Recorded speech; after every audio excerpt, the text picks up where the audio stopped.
Buen día, estimados estudiantes. Hoy es nuestra clase número 4. Hoy es miércoles. Estamos llevando la materia de Ciencia de la Computación.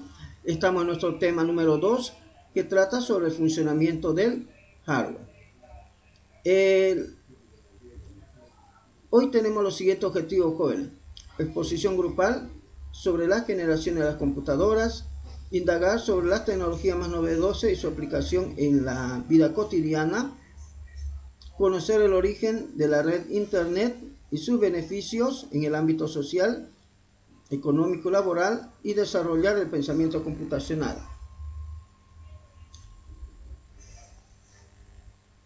Entonces, desarrollar el pensamiento computacional enfocado en la resolución de problemas utilizando las tecnologías de la información y comunicación. Continuamente estamos hablando de este detalle, jóvenes, desarrollar. ¿Por qué? Porque de eso se trata esta materia. ¿Cómo logro en usted ayudarle a desarrollar su pensamiento computacional? Y luego vamos a trabajar en el desarrollo del pensamiento algorítmico. Bien, ahora vamos a compartir estos objetivos por el grupo de WhatsApp.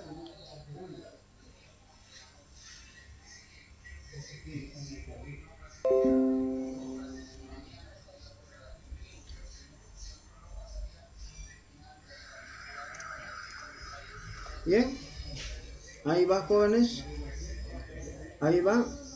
Así que yo dejo de compartir la pantalla, jóvenes, para poder empezar con la exposición.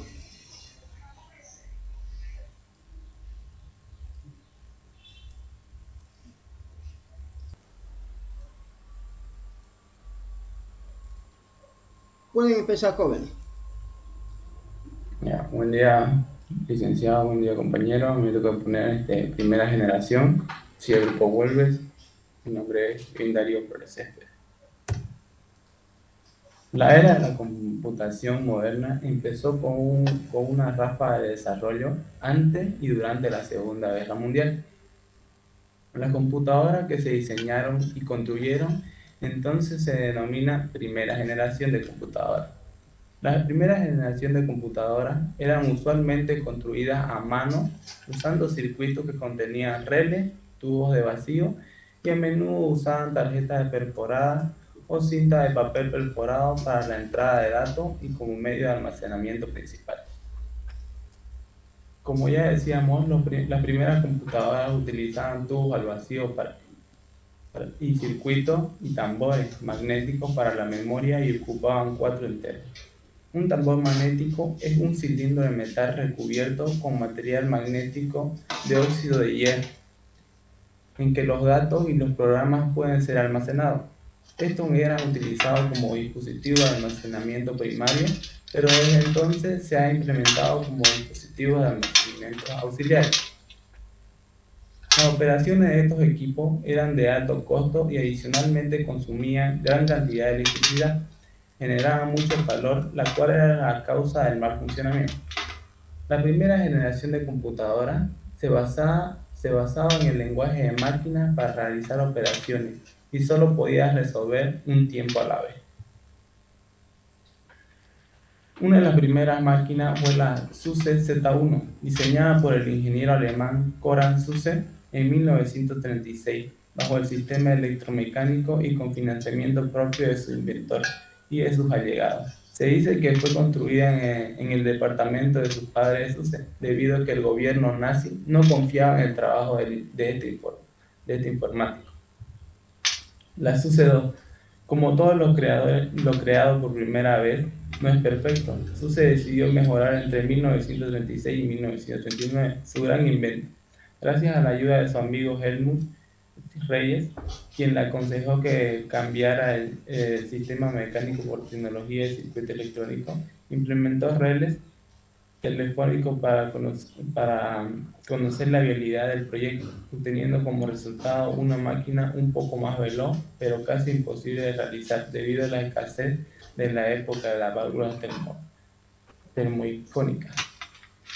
La SUSE-3, considerada como la primera máquina automática y programable de la historia, fue creada también por SUSE en 1941 como resultado de la combinación del trabajo duro y esfuerzos invertidos en la Z1 y Z2. Uno de sus grandes atributos fue utilizar el sistema binario y la tecnología electromecánica. basada en relés para llevar a cabo sus funciones. Genial. El 14 de febrero de 1946, John Pepper Eckert y John Mauchly presentaron el ENIAC, que resolvió 5.000 adiciones y sustracciones, 350 multiplicaciones o 50 divisiones por segundo. Tenía cerca de 19.000 válvulas sustituidas por año. Esta máquina pesaba 30 toneladas, usaba 200 kilowatts y consistía de 18.000 tubos al vacío, 15.000 relays y cientos de miles de resistores, capacitores e inductores. Esta fue una de las primeras máquinas de la primera generación. La SUSE-4, debido a que la computadora Z3 fue construida en 1943 en un bombardeo, fue destruida en 1943 en un bombardeo realizado en Berlín durante la Segunda Guerra Mundial. Por así se diseñó nuevamente una máquina como resultado final de todas sus anteriores versiones, utilizando tarjetas perforadas y sistemas de relé. Es conocida como la primera computadora en ser vendida en todo el mundo en 1950. La UNIVAC, de todas las generaciones de computadoras hasta ahora existentes, fue la segunda programable y la primera en usar un programa informático de almacenamiento. Su creación se le atribuye al Laboratorio de Investigación de Balística de Estados Unidos en la Universidad de Pensilvania en 1949. Eso es todo, Liz.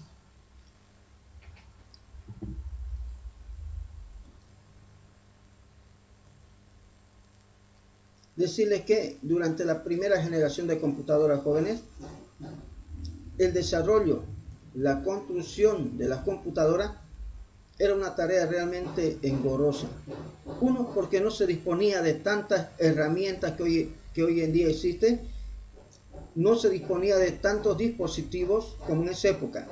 Inicialmente la computadora se creó con puros relés, por eso se llamaban computadoras electromecánicas.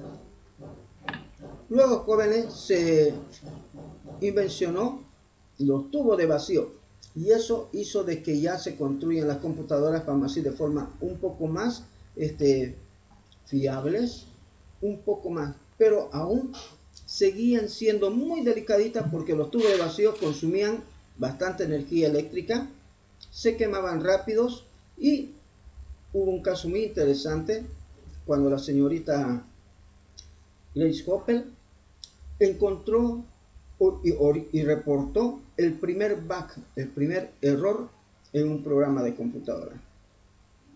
Entonces ella agarra y en su informe muestra ese detalle.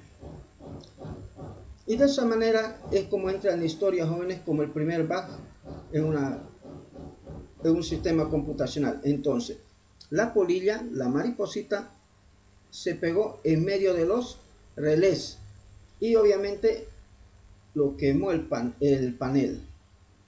Antes los paneles no eran paneles como los de ahora que conocemos, son chiquititos, digamos, las tarjetas.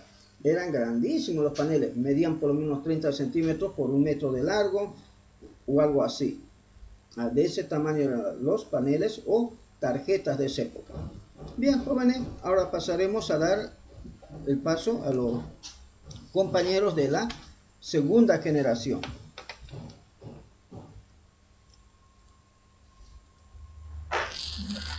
Buen Puede día, comenzar, por favor. licenciado.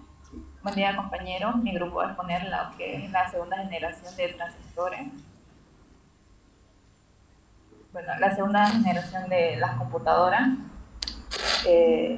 comprende desde los años 1959 hasta el año 1964. Un poquito más de volumen, por favor. Ya. ¿Se escucha, licenciado? Ingeniero.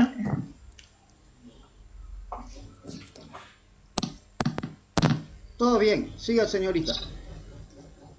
Ya, bueno, la segunda generación de computadora comprende desde los años 1959 hasta el año 1964. Es el reemplazo del uso de los tubos al vacío por los transistores, lo que hizo que las computadoras sean más pequeñas y más rápidas. El invento de los transistores hizo posible una nueva menor necesidad de ventilación Y bueno, el transistor es un pequeño dispositivo que transfiere señales eléctricas a través de una resistencia. Es un dispositivo que cumple las funciones de amplificador, rectificador, conmutador y otros. Y prácticamente se encuentra en todos los aparatos electrónicos de uso diario como los televisores, radios, computadoras y celulares. Buenos días, licenciado. Buenos días, compañeros. Yo voy a explicar lo que son las características de los transistores. Un transistor tiene como característica principal un transistor, disminución de tamaño, disminución de consumo eléctrico y producción de calor. Aumento de fiabilidad, mayor rapidez, memoria interna de núcleos, de ferrita, nuevos modelos de computadoras, elementos de almacenamiento, lenguajes de programación que son mucho más potentes. Y entre las máquinas de esta generación tenemos la TX0, la computadora experimental transistorizada 0, referido como TIXO. Fue una de las primeras computadoras complementes transitorizadas, disponiendo de unos enormes 64K de palabras de 18 bits, mediante memoria de núcleo magnético. El TIXO entró en línea en 1956 y fue usada continuamente hasta entrados de los años 1960. La IBM 360 fue un sistema de computación de la familia Mainframe que IBM anunció el 7 de abril de 1964. Fue la primera familia de ordenadores que fue diseñada para cubrir las aplicaciones, independientemente de su tamaño o ambiente. IBM 360 es uno de los primeros ordenadores comerciales que usó circuitos integrados y que podía realizar tanto análisis numéricos como tareas de administración o procesamiento de archivos. Se considera el 360 el punto de partida para la tercera generación de computadoras. El UNIVAC, computadora automática universal, ¿qué significa eso? Fue la primera computadora comercial fabricada en Estados Unidos, entregada el 31 de marzo de 1951 a la oficina del censo. Fue diseñada principalmente por Presper Eckert y John Williams Mauch, autores de la primera computadora electrónica estadounidense. La UNIVAC es un tipo de computadora que procesaba los dígitos en serie, podía hacer sumas de 2 números o de 10 dígitos cada uno, unas 100.000 por segundo. Funcionaba con un reloj interno con una frecuencia de 2.25 MHz, tenía memorias de mercurio. Y entrando a la primera computadora comercial, la primera supercomputadora comercial fue la CDC 6600, que es del Control de Datos Corporación, fundada y diseñada por Seymour Cray. Esta computadora ejecutaba a una velocidad de 9 flops, es decir, un orden de magnitud más que la IBM 7094, y es la primera supercomputadora comercial. El secreto de esta computadora fue su velocidad, que era una computadora altamente paralela, tenía varias unidades funcionales haciendo sumas, otras haciendo multiplicaciones y otras haciendo divisiones, todas ejecutándose en paralelo. Podía hacer hasta 10 instrucciones ejecutándose a la vez. Si bien esta generación tuvo buenas computadoras llegando hasta la CDC 6600, las computadoras seguían evolucionando. Mientras se reducía su tamaño, crecía su capacidad de procesamiento. También en esta época se empezó a definir la forma de comunicarse con las computadoras, que recibió el nombre de programación de sistemas. Eso sería, licenciado. Muy bien, jóvenes. Entonces, también podemos hacer un pequeño resumen, jóvenes. Entonces, la invención, jóvenes, de los transistores fue uno de los hechos más interesantes que se produjo en el mundo de la electrónica, jóvenes. Gracias a los transistores, jóvenes, es que la computadora ha logrado minimizarse en tamaño, pero tan pequeñito que hoy en día, jóvenes, en un solo chip de silicio de no más de 4 centímetros de diámetro, jóvenes, es que se pueden incluir millones de transistores. Entonces, todos los chips jóvenes, para que puedan funcionar, tienen transistores. En la práctica de laboratorio, nosotros de una materia, se les enseña a ellos cómo podemos ocupar el transistor para encender y apagar un LEDcito. El transistor, jóvenes, es un switch, es un interruptor, es como ese aparatito que tenemos en la casa para poder encender las luces o apagarlo. Entonces yo agarro, le inyecto corriente por la patita por la base y la luz se enciende. No le doy corriente, se apaga. Pero eso es cuando el tránsito es de tipo NPN, positivo, activa con positivo. Pero puede ser que sea PNP, que activa con negativo. Entonces, cuando no le doy corriente, enciende. Y cuando le doy corriente, se apaga. Entonces, jóvenes, los transistores pueden ser fabricados utilizando materiales semiconductores como el silicio o el germanio. Sus tres autores jóvenes no debemos olvidarlo nunca: Bardeen, Shockley y Brattain. Uno de ellos fue el ideador de un supuesto dispositivo que podría hacer eso. O sea, él lo idealizó, más o menos como lo visionó, y él contrató o llamó a dos ingenieros más. Shockley, que era muy práctico, era joven, era, como decimos, de eso que le gustaba experimentar, ya nomás poner a la práctica. Y Brattain dice que era una persona, por su edad, que era un poquito más mayor, era tranquilo, decía: esperemos, primero demostremos matemáticamente si se va a poder o no se va a poder realizar esta tarea. Entonces él más era un ingeniero teórico joven. Lo cierto es que estas tres personas jóvenes revolucionaron el desarrollo, la construcción de todos los sistemas de computadoras que hoy en día existen.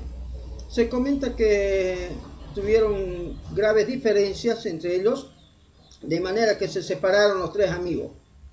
Se separaron, pero el día en que ellos ganaron el premio Nobel, dice que se volvieron a unir, se olvidaron de todas las diferencias, todo lo que habían dicho y se habían dicho, como es normal, jóvenes, cuando hay una pelea, una discusión, ¿no? Entonces, él dice que esa noche la pasaron súper. Y luego volvieron a separarse. Lo cierto es que Bardeen era una persona que era muy visionaria, pero nunca pudo hacer otra cosa más. Era muy difícil de poder trabajar con él, dice. Tenía un carácter muy especial, joven. Pero así son los genios, jóvenes. Así son la gente que tiene algo de interesante. Tiene un carácter muy especial. Bien, dicho eso, jóvenes, paso ahora a la tercera generación de computadoras, jóvenes. Buenas tardes, ingeniero y compañero. El grupo AILA en esta presentación hablará de la tercera generación de circuito integrado que comenzó del año 1965 a 1970. En esta diapositiva los expositores están mi persona, Vilca Pasqueña, mi compañera Sandoval Lomar y la Marlene,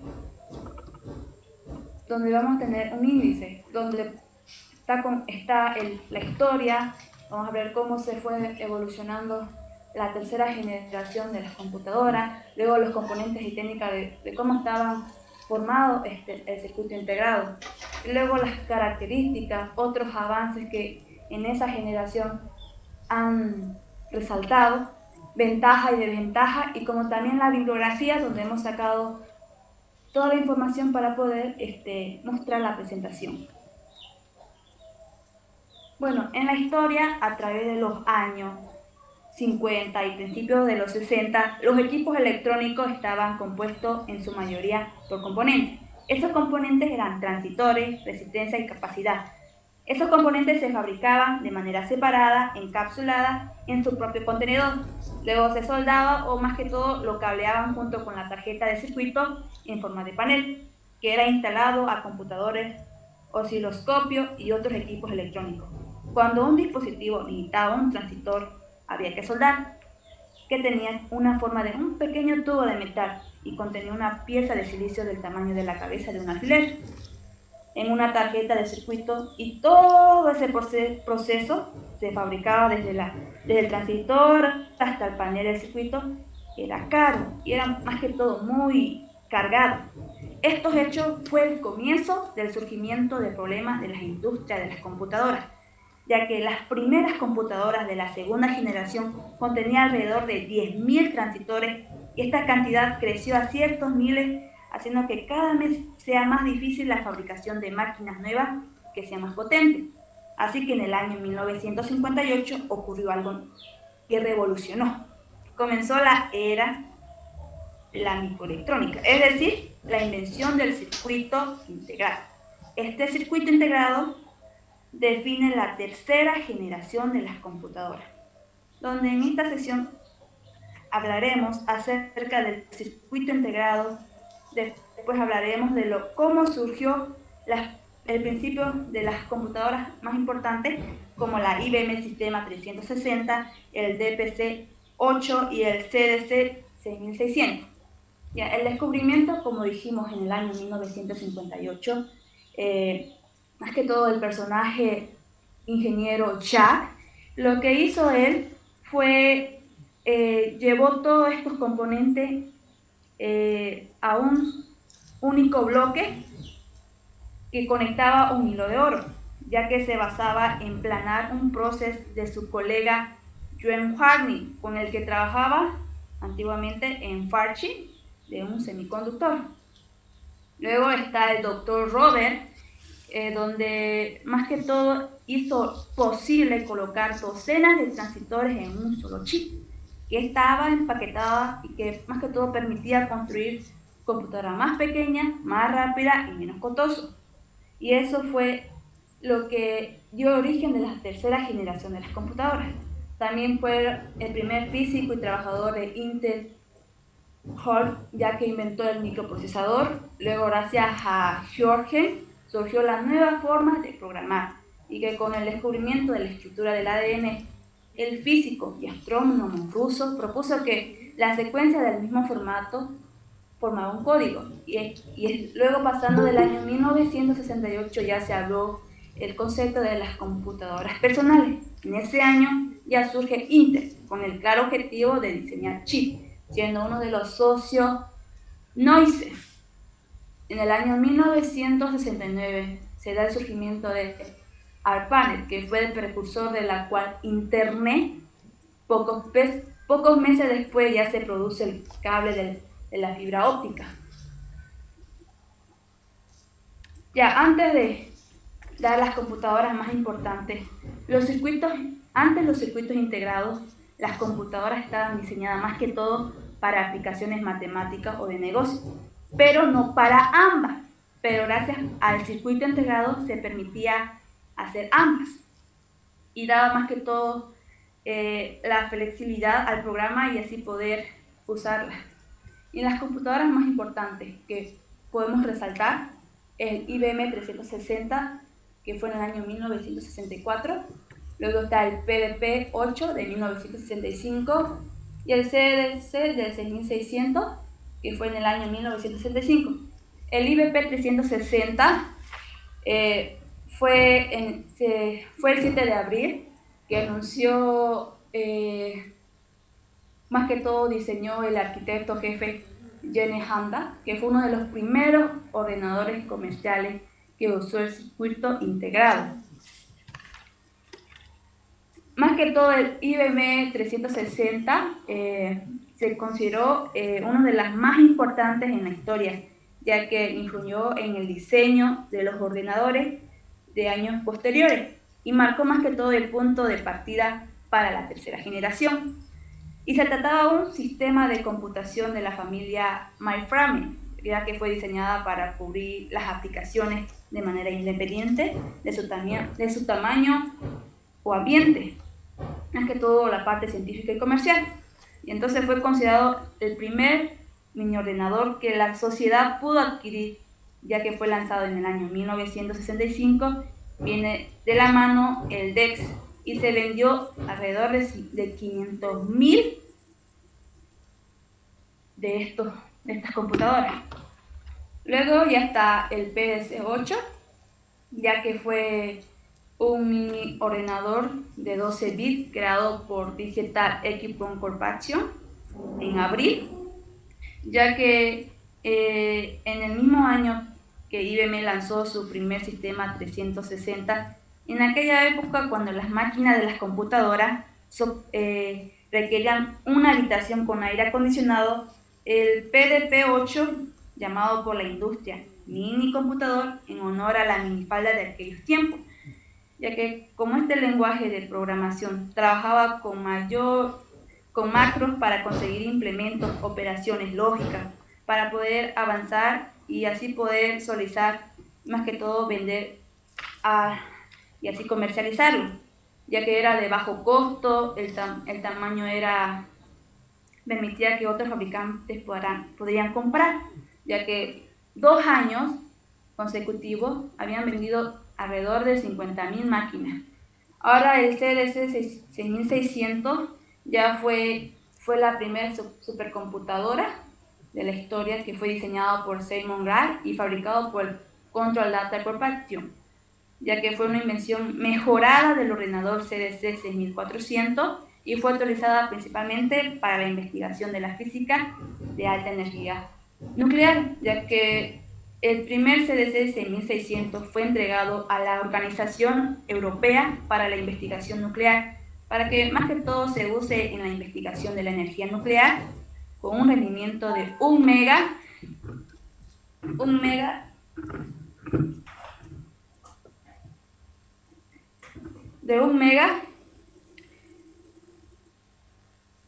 y seguía siendo la computadora más rápida del mundo entre los años 1964 y 1969 hasta la aparición del CDC 7600. Ahora, ¿cómo estaban los componentes o estaban formados el circuito integrado?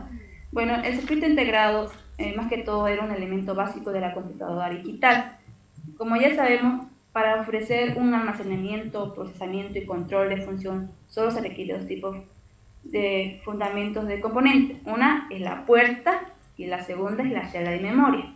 La puerta, ya que es un dispositivo que implementaba una función lógica porque controla el flujo de cierta manera como hacen las puertas de un canal, mientras que la celda de memoria era un dispositivo que podía almacenar un dato, que era un bit, y es decir, que el dispositivo puede estar en un instante dado, ya que cuando se interconectaba muchos de esos dispositivos fundamentales de una computadora.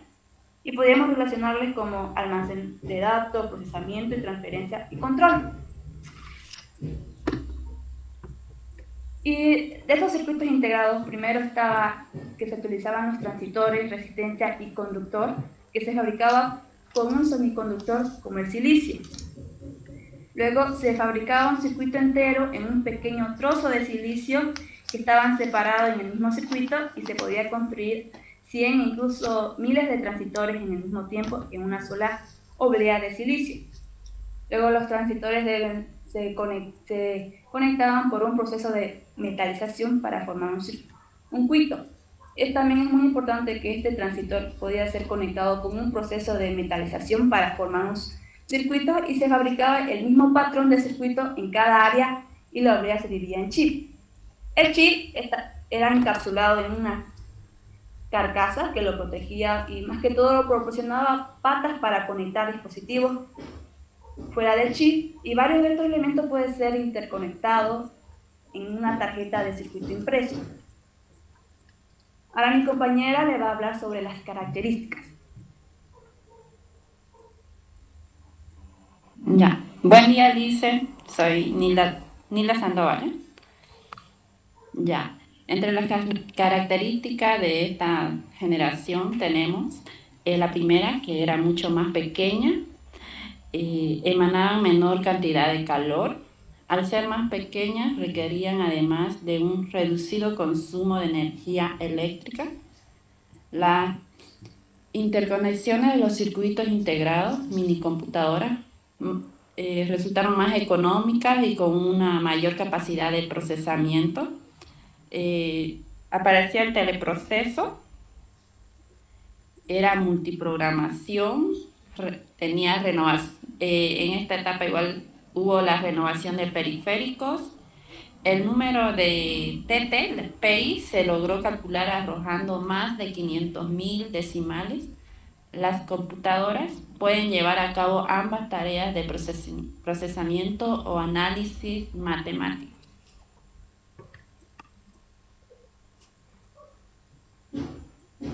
Entre otros avances en esta etapa, en este pedacito de historia dice que podemos ver ya cómo las mini computadoras se van dejando ver, considerándose un producto diferente a las computadoras debido Como es lógico, a su tamaño, su volumen, que hacían de estas máquinas elementos mucho más manejables y versátiles.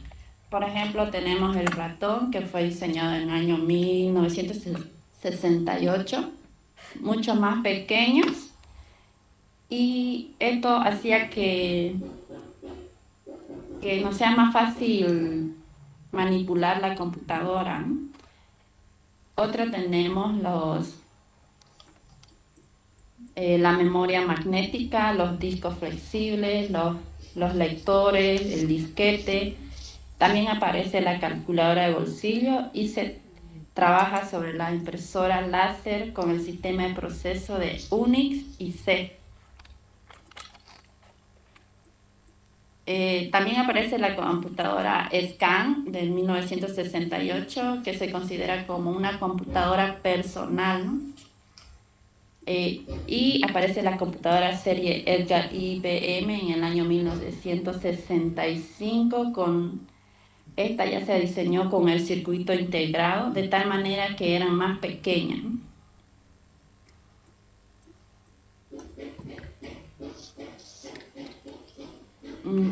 Entre las ventajas y desventajas tenemos las ventajas, que el costo era menor, eran más pequeñas, consumían poca energía, su procesamiento era más rápido, se mejoraron los lenguajes de programación, se aumentó la capacidad de almacenamiento, era más fácil de usar.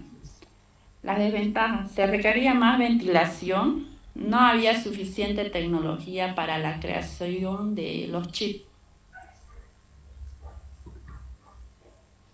La bibliografía que hemos conseguido toda esta información son de 3 páginas y 2 libros, uno de Organización de Arquitectura de Computadores y la segunda, la Organización de Computadoras de un enfoque estructurado.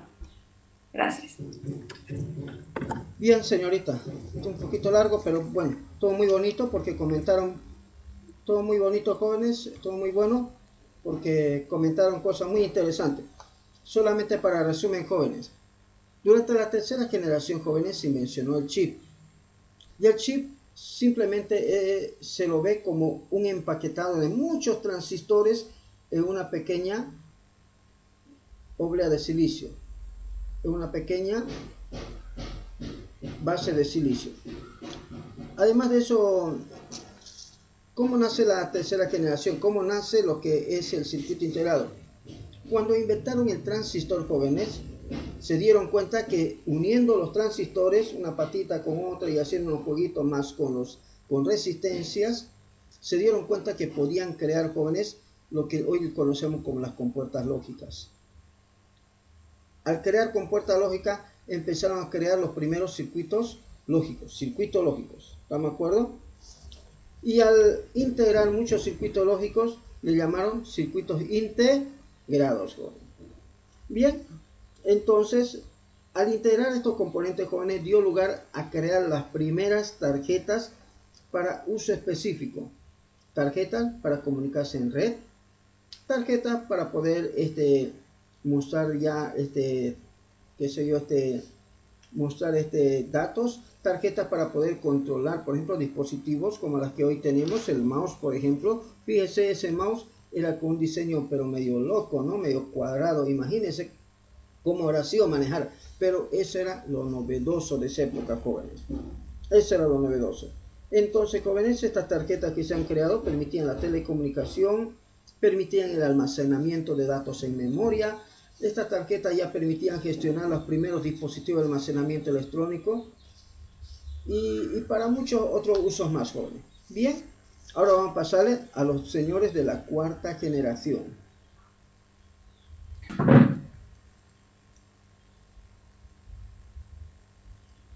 Puede iniciar, joven. Ya, gracias, Alicia. Vamos a empezar con el tema de la cuarta generación, el cual comprende los años de 1971 a 1992, donde se destaca más que todo el microprocesador para las PC, ¿no? Vamos con la introducción. La denominada cuarta generación es el producto del microprocesador de los circuitos electrónicos. El tamaño reducido de los chips, el silicio, hizo lo posible para la creación de las computadoras personales, Hoy en día las tecnologías LSI de Large Science Interval y VLSI, integración a muy gran escala, permiten que cientos de miles de componentes electrónicos se almacenen en un solo microchip.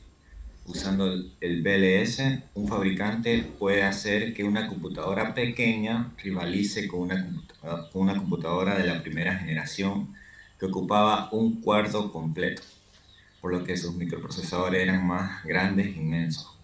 Y Actívelo también un ratito, por favor. Actívelo la presentación con diapositiva. ¿No está activado? ¿Está, Listen? Ya.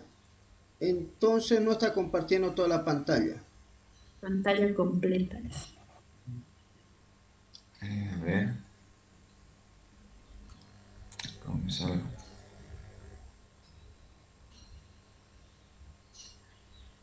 ¿Pantalla completa? Sí. Ahora sí se ve, Listen. Se ve. ¿Sí? Sí, ya. Esa ventanita abajo lo cierra y continúa, joven. Está bien. Ya. El primer microprocesador fue el Intel 4004, fue un producto de 1971 donde se desarrolló originalmente para una calculadora y resultó revolucionario para su época, ya que contenía 2300 transistores con un procesador de 4 bits que solo podía realizar 60.000 operaciones por segundo.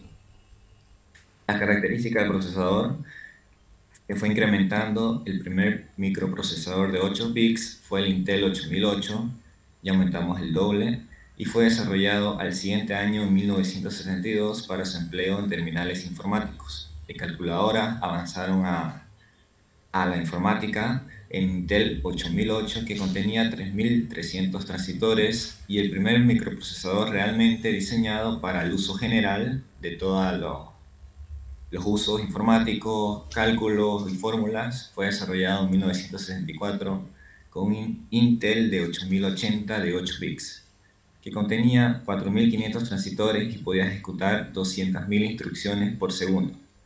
Los microprocesadores modernos tienen una capacidad y velocidad mucho mayores. Y por último, el Cray 1, el cual adjunté una imagen al lado derecho, fue un supercomputador diseñado por un grupo de matemáticos encabezado con Seymour Cray para el Cray Research. Fue una de las computadoras más exitosas de su época, ya que operaba con procesadores vectoriales a 80 MHz y era un sistema de 64 bits y pesaba 5.5 toneladas, incluyendo el sistema de refrigeración con freones. A pesar de su gran tamaño, solo tenía 8.8 megas de RAM. Y podemos verlo ahí en la imagen, cómo estaba juntado todos los microprocesadores como si fuera un circuito, y todo era enlazado al computador. Le cedo la palabra a mi compañera a hablar de las características del microprocesador. Ya, las características del microprocesador. El microprocesador se trataba del procesador 4004, que contenía 2300 transmisores. Posteriormente, Intel Corporation lanzan al mercado los siguientes procesadores en el siguiente orden. En 1971, el microprocesador 4004 de 4 bits se usó en las calculadoras de bolsillo y control de semáforo. En 1974, el microprocesador 8080 de 8 bits se utilizó en la primera computadora personal, la Altair 8800. En 1980, el microprocesador 8088 de 8 bits se utilizó en la línea de computadoras de IBM. En 1982, microprocesador 80286 o 286 de 16 bits está constituido por 134.000 transmisores y se utilizó en el PC-AT de IBM. En el año 1988, este procesador controlaba un total de 15 millones de computadoras personales en todo el mundo. En 1985, microprocesador 80.386 o 386 está constituido por 275.000 transmisores, con una velocidad de 16 MHz. En 1989, microprocesador 80486 o 486, diseñado con arquitectura x86 de 32 bits. Este tiene un chip de memoria de 8 KB. Las ventajas y desventajas. Las ventajas de la cuarta generación en comparación a los equipos de generaciones anteriores era el menor tamaño, el costo de producción era muy bajo, eran muy confiables, los errores del software es insignificante, muy fácil de transportar por su tamaño, totalmente de propósito general. El aire acondicionado no era obligatorio en las computadoras, muy alta velocidad de procesamiento, la gran capacidad de almacenamiento interno y externo, y se utilizaba avanzados dispositivos de entrada y salida, tales como el lector óptico, impresoras, láser, unidades de CD. Ahora, algunas desventajas, la contabilidad en los métodos estructurados, la falta de nivel de estándares para el soporte de la metodología, los conflictos en el uso de los diagramas no utilizados, la función ilimitada y el alcance ilimitado. Esa es la bibliografía, licenciado, de Albert Pacheco. Muchas gracias, señorita. Hacer un pequeño resumen, jóvenes, de la cuarta generación. La cuarta generación, jóvenes, ya fue la base de la construcción de los nuevos tipos de computadoras y permitió, jóvenes, que las computadoras lleguen al escritorio. ¿Por qué se llama, digamos, PC de escritorio? Porque esa computadora no era tan grande y que podía colocarse en un escritorio, PC de escritorio. Las previas a estas, como sea la mini computadora, la supercomputadora o mainframe, no se podían colocar en un escritorio, jóvenes. Entraban en habitaciones casi completas, o por lo menos buena parte de la habitación lograba ocupar, aparte de demandar una refrigeración bien alta. Actualmente lo mismo ocurre con las computadoras cuánticas. Las computadoras cuánticas funcionan a temperaturas muy bajas, pero extremadamente bajas, jóvenes, que sería muy difícil tener uno en una casa, en una habitación funcionando, porque tendría que ser un ambiente muy controlado, necesita de mucha gente que esté haciendo que eso funcione, al igual como era antiguamente la computadora. Entonces era muy difícil soñar que en ese entonces tenga que haber una computadora en cada casa, porque implica de que tendría que haber un técnico experto en cada casa. Oye, pero posteriormente, a partir de la cuarta generación, jóvenes, las computadoras se volvieron más fiables, su funcionamiento fue fiable, entonces la probabilidad de errores era mínimo, realmente eran mínimos, y por lo tanto empezó a comercializarse ya nomás la microcomputadora o computadora personal que tenemos en los siguientes modelos: PC de escritorio, esas cajas, su pantalla, su teclado afuera y su mouse conectado atrás. Computadora portátil, que es la que hoy en día la mayoría casi ya tenemos. Es una computadora plegable que no pesa más de 5 kilos y me lo puedo llevar. Y hay otros que son ultra ligeros, muy livianitos. Y obviamente hay de todo precio también. Otra, la famosa invención que hizo Steve Jobs, y fue el diseño de esta computadora al que le llamó él smartphone. ¿Por qué? Porque era un teléfono inteligente, un teléfono donde podía correr aplicaciones. Entonces, esto fue una de las invenciones donde realmente marcó también otro hito histórico en el desarrollo de la ciencia de la computación. Entonces, yo como resumen podría decir, jóvenes, la visión de Bill Gates, el sueño de Bill Gates era colocar una computadora en cada hogar. Esa era su visión. Peleó por eso y lo logró. Pero el sueño de Steve Jobs fue mucho más de ello. Fue colocar una computadora en cada bolsillo de cada persona. Y hoy en día podemos manejar muchas computadoras. Tener un celular para una cosa, otro celular, otro smartphone para otra cosa. Y así sucesivamente. Entonces, tal vez el siguiente paso, jóvenes, será colocar, jóvenes, cientos de computadoras, pero ya no en el bolsillo, ya no en la mesa, sino dentro del ser humano. Y obviamente están haciéndolo eso con tecnologías como de Neuralink y otras más. Bien, jóvenes, paso a la siguiente generación.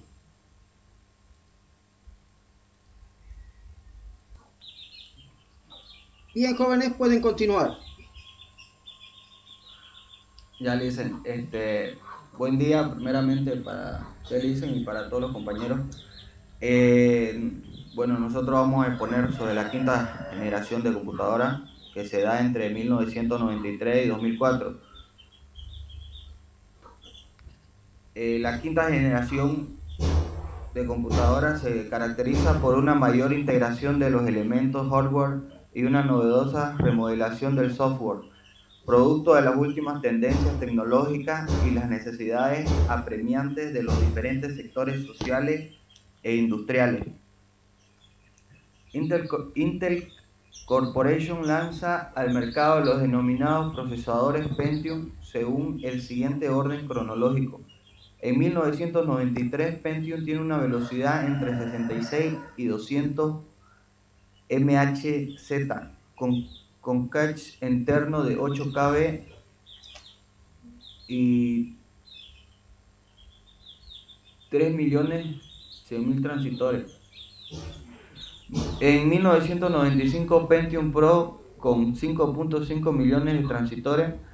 En 1997, Pentium MMX con tecnología para mejorar el rendimiento de las aplicaciones multimedia. En 1997, Pentium 2 con 7.5 millones de transistores. En 1998, Celeron. En 1999, Pentium 3 basado en arquitectura en i686. En el 2000, Pentium 4 basado en arquitectura x86 con velocidad de 1.5 GHz. En 2003, Pentium M basado en arquitectura x86 con velocidad de 1.5 GHz. Fue diseñado exclusivamente para el uso de computadoras portátiles. En la historia, la quinta generación de computadoras fue un ambicioso proyecto elaborado por Japón a finales de la década de 1970. Su objetivo era la creación de una nueva clase de computadoras que actualizarían técnicas y tecnologías de inteligencia artificial. En 1979 se ofreció un contrato de 3 años para realizar estudios más profundos en conjunto con empresas dedicadas a la tecnología. Fue durante ese periodo cuando se comenzó a utilizar el término computadora de quinta generación. Se desarrollan las primeras microcomputadoras, monitores, teclados y otros dispositivos de entrada y salida pueden estar integrados o separados. La memoria de computadora en forma de RAM y al menos otros dispositivos de almacenamiento de memoria menos volátil se suele combinar con el CPU en una unidad. Y le cedo la palabra a mi compañera. Buenos días, ingeniero. La supercomputadora. Una supercomputadora o un superordenador es aquella con capacidades de cálculo muy superiores a las computadoras comunes y de escritorio que son usadas con fines específicos. Es un ordenador con capacidades de cálculo muy superiores a las comunes y están orientadas con fines específicos. La mayoría de los supercomputadores se componen de unidades menos potentes, pero trabajando de forma conjunta con un objetivo común, aumentando tanto la potencia del conjunto como su rendimiento. Siguiente.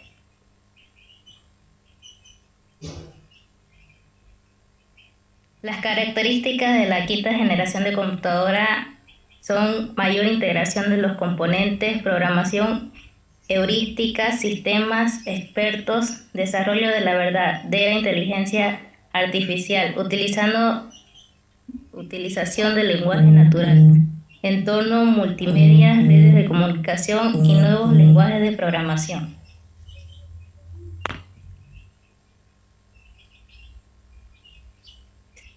Las ventajas que tiene es el tiempo de formación de los programadores es relativamente corto comparado con los otros lenguajes. La escritura de los programas se basa en reglas sintácticas similares a los lenguajes humanos.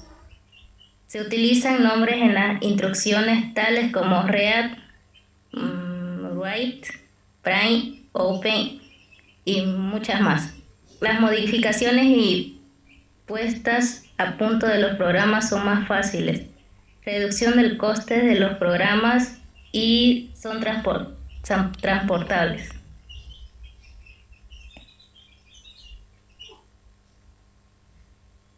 Sus desventajas es el incremento del tiempo de puesta a punto, al necesitarse diferentes traducciones del programa fuente para conseguir el programa definitivo. No se aprovechan los recursos internos de la máquina, que se explota mucho mejor en lenguajes de máquina y ensambladores. Necesidad de una mayor capacidad de memoria. El tiempo de ejecución de los programas es mucho mayor.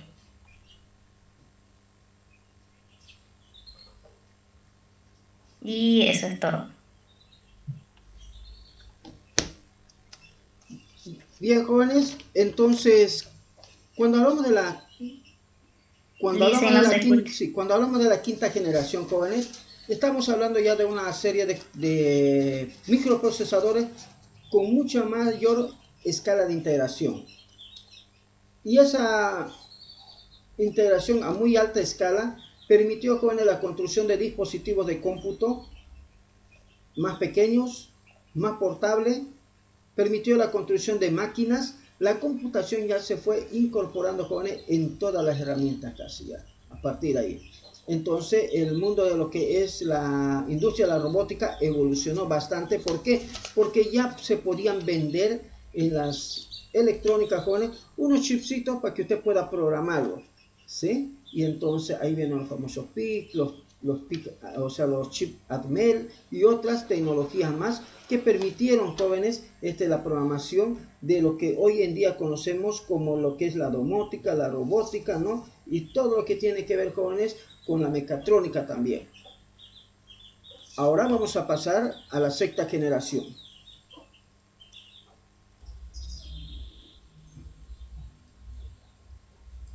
Puede continuar.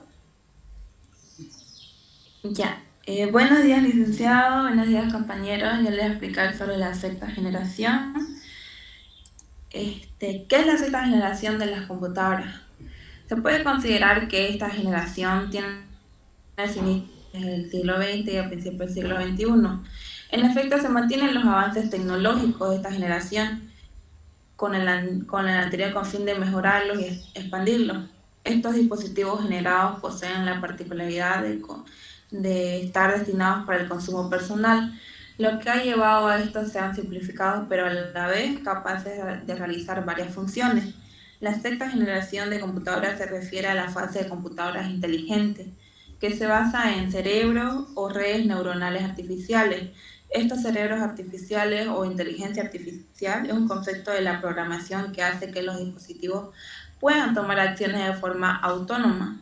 Este concepto ha influido considerablemente en el mundo de la robótica, los juegos y el reconocimiento de la voz. La evolución de la historia de esta generación en sí fue un poco lenta. Hace un pocos años que podemos hablar de los auténticos ordenadores de bolsillo. Contiene procesadores ultrapotentes, cuantizados de memoria RAM, etc. Una de estas funcionalidades que se desarrollan se multiplican en los modelos que aparecen en el mercado mes a mes, dándose así una oferta muy superior a la demanda.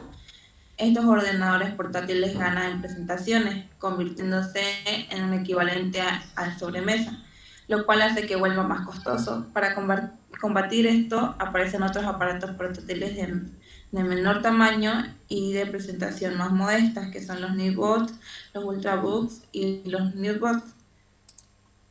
También se hace referencia a los aparatos que fueron más evolucionados, aunque en sí el comienzo de esta generación se incorporó el Wi-Fi del método de conexión inalámbrica para las computadoras primero y luego otros dispositivos que pudieron conectarse a una red sin la necesidad de cables. Esta tecnología se comenzó a diseñar en 1999 y se implementó en el 2000. También está la aparición de las tabletas que aparecieron en el año 2000 para satisfacer así los requerimientos de los usuarios que habían venido usando anteriormente. y se deseaban dispositivos más versátiles y cómodos. Aportaron mucho con respecto a funcionalidad y diseño. También están los BlackBerry, que fueron uno de los primeros teléfonos inteligentes y con teclado incorporado. Esto abrió el camino de los teléfonos inteligentes, haciendo que el teléfono servir no solo para hacer y recibir llamadas, sino para cualquier otra cosa. Está en el lanzamiento también del SSD, que es un disco duro de memoria permanente para almacenar datos, tal como lo hacen los discos duros tradicionales. Esta apareció en los años 1999 como base de la memoria flash. Las características de la sexta generación son las siguientes. Mejor tecnología, que se utiliza en los últimos avances de la ingeniería, que las computadoras ahora pueden aceptar instrucciones con palabras habladas mediante el reconocimiento de la voz y copiar el razonamiento humano. Son computadoras que utilizan superconductores con materia prima para los microprocesadores, permitiendo no malgastar electricidad con calor, ahorrando la energía y mejorando el rendimiento.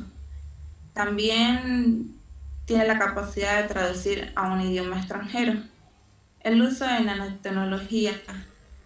A medida que se reduce la huella de los semiconductores a través del uso de la nanotecnología, el usuario tiene más flexibilidad a un uso de la computadora, que cuenta con arquitecturas combinadas paralelas vectoriales, con cientos de microprocesadores trabajando al mismo tiempo para realizar cálculos y múltiples tareas.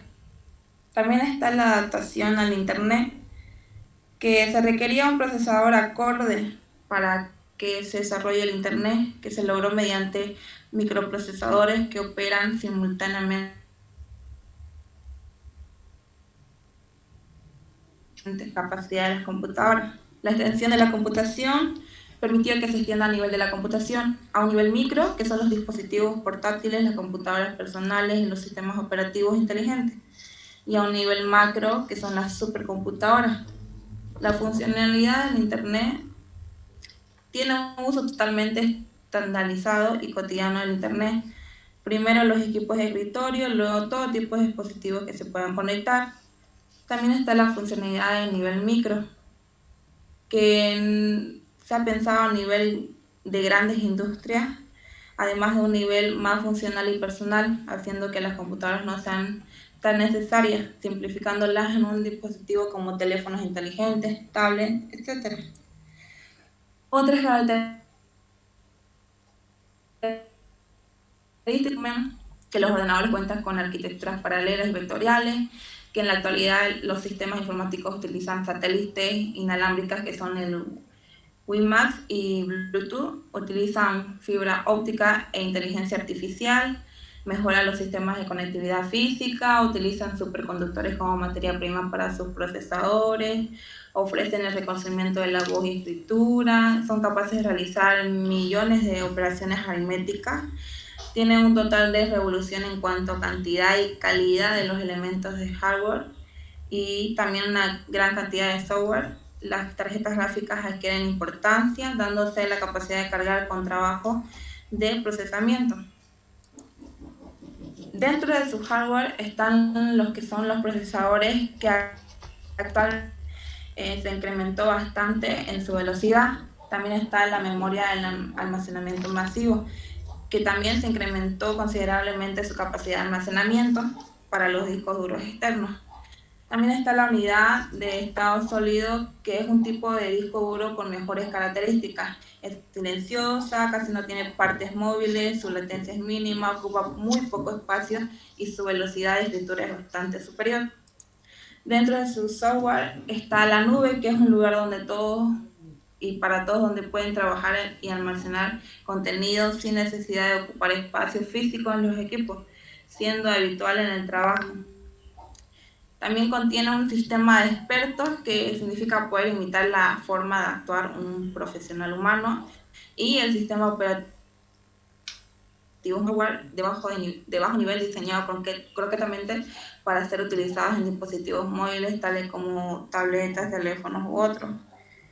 Contiene una programación heurística, que es la capacidad de la computadora para reconocer secuencias y patrones de procedimientos que previamente haya encontrado. Estas computadoras pueden aprender de sus propias experiencias utilizando datos originales para conseguir una respuesta mediante el razonamiento, conservando luego estos resultados para ulteriores tomas de decisiones y tareas de procedimiento. Entre los dispositivos e inventos más destacables de esta sexta generación está el TWW, que fue diseñado de una interfaz gráfica de usuario y navegador. También están los teléfonos inteligentes, que no fue conocido a nivel mundial sino hasta el año 2002, cuando fueron lanzados los teléfonos BlackBerry y otros modelos inteligentes. Las tablets, que Microsoft fue la que lanzó, que se renombró como tablet PC, que tenía integrado el dispositivo con la pantalla sin teclado.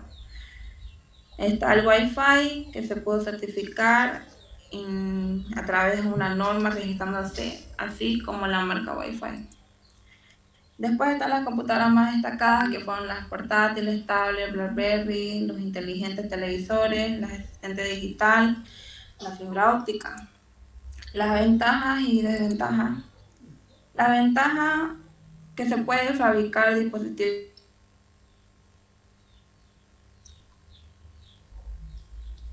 dando al gusto de cada quien, pues en lo que se refiere al diseño de los dispositivos, la oferta es inmensa, que se han vuelto enormes los anchos de banda, permitiendo así descargar en minutos una inmensa cantidad de contenido y haciendo posible la visualización de contenidos directamente. Ahora las computadoras son más versátiles, pequeñas y tienen acceso a internet.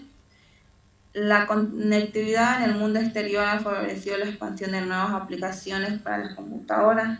También está el reconocimiento de la voz, que es muy valioso en las salas de laboratorio. También se dispone que una cantidad abrumadora de software. Está el desarrollo del comercio online y se trabaja para satisfacer en la demanda del consumo personal. Las desventajas: se trata de una generación donde se hace en ningún aspecto en particular, sino que se trabaja para que el usuario se mantenga conectado mediante un mayor uso de dispositivos tecnológicos. Todo está en un desarrollo, lanzándose mejoras al mismo tiempo, se dirigen a todas partes y a ninguna. Mucha falta hace los dispositivos desechables, lo que incrementa el consumismo. Ahí están las referencias bibliográficas y eso es todo.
¿Listo, señorita? ¿Terminó?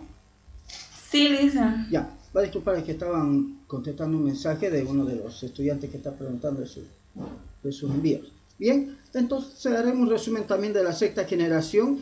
La sexta generación, jóvenes, se caracteriza por varios elementos.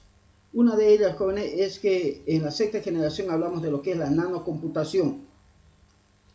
También hablamos, jóvenes, de lo que es la unión entre los elementos de cómputos, los dispositivos de cómputo, con las partes biológicas del ser humano. A esto le llamamos una simbiosis, lograr una simbiosis, una conexión. La inteligencia artificial, jóvenes, empieza a entrar en todos los ámbitos, jóvenes, donde existe una computadora, donde corre una aplicación software. haciendo, jóvenes, que los procesos sean mucho más rápidos, exista la predecibilidad, o sea, de que la computadora le está diciendo, ya sé qué es lo que quiere hacer el usuario, le voy a ayudar. Entonces nos empiezan a dar conjunto de tareas, conjunto de métodos, propagandas exclusivas y todo lo demás. Eso se va haciendo gracias a la inteligencia artificial, pero obviamente hay otros modelos de negocio. También, jóvenes, podemos ver de que la sexta generación de computadoras, jóvenes, trae lo que se llama la integración de la CPU con otros componentes. Ya no es una integración solamente a nivel de cores, como ocurría en la quinta generación. En la sexta generación, jóvenes, ya podemos ver que la CPU, ese chipcito que antes solamente era CPU, hoy ahí mismo se encuentra la GPU. ¿Qué es la GPU? La GPU es el coprocesador gráfico, o sea, la tarjeta de video lo metieron ahí adentro, jóvenes. Y bien, y con eso, jóvenes, nace una nueva sigla, una nueva tecnología denominada APU. Y obviamente son unidades de procesamiento acelerado, así se llama, y cada empresa que construye los microprocesadores empieza a crear su propia línea, su propio modelo, como por ejemplo Inbrain, Trinity y otros más. Otra cosa interesante que aparece, jóvenes, durante esta generación es que aparece una nueva propuesta de una arquitectura que empieza a implementarse primeramente en los dispositivos móviles.